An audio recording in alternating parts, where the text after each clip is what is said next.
Yeah, I mean, this is a fundamental shift in the way professionals think about marketing and advertising.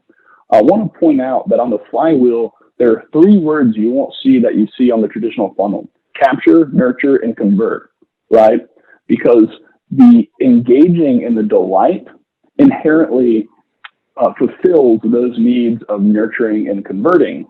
And what I think should also be pointed out is this traditional sales funnel was developed during a limited time of technology and a limited means of engagement with our customers, with our clients, right?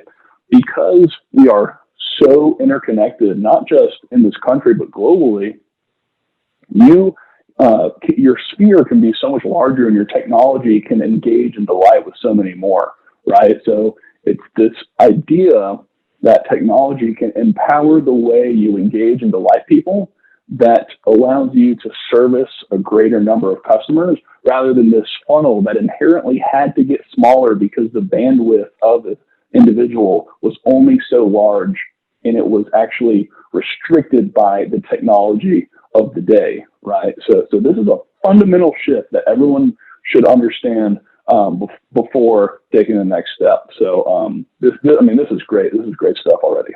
Yeah, exactly. Yeah, man, exactly. Like with this is a whole different philosophy when it comes to your content and your social media advertising strategy. So, but like I said, before we even work with any client, before we even talk about content, what they want, they need to understand this core change of mindset here. So this is all about inbound marketing, attracting, not chasing after business. So that's Love it. definitely the biggest thing there. So I'm going to go right into our process, and then I'm going to kind of reverse engineer the steps in that. And then I'm going to show you exactly what some actual tangible and tactical things are in each step. Okay. So Perfect. our process, I'm going to make sure everybody on this call, if you're watching on Facebook Live, drop your email if you want a copy of this as well, or just this entire webinar.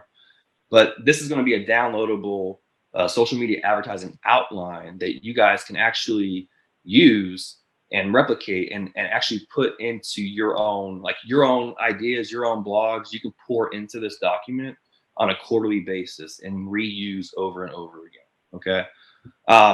So this is going to be something that after this call we can send out, Randy, for everyone to have. But when it comes to our process, the first thing that has to be noted is you have to understand what type of content you're creating. And the first thing that you can see here is, like with hyperlocal articles or industry related blogs or any other sort of content, you can dictate and you can note to make sure that you're staying on track and you're having a diverse strategy when it comes to your content marketing. So this is, like, you can see an example here of a piece of content that we actually wrote for a client. But you'll see the framework here, and I don't want to go through the actual, like the logistical framework of it. You can see for yourself, but you'll see that once you get the idea of what type of content that you want to put into this plan, and again, we recommend do this on a quarterly basis with your team or with yourself to make sure you stay on track. But put this content in this document to then reference week by week to make sure that you are marking things off, things are posting, getting sent out. So this is a replicate of what we do for our clients. This is a more, like, we actually use like a program we've invested in, but this is in a Google Doc that you guys can use the same exact way. But once you have the brainstorm and the content, the inspiration, maybe you found an article that you want to replicate, that you got inspired to put on your own blog, you can link that stuff so you can always go back. So this is something that I'm going to give to you guys for free and just for you guys to use on your own if you don't already have a scheduling outline or a tool to follow. But I'm basically, the first step, again, is making sure that you understand the philosophy and that you have a game plan that you can implement and actually, stay accountable with. And even if you have a team member, now you have a document that they could use and you can see and make sure that you're staying on track.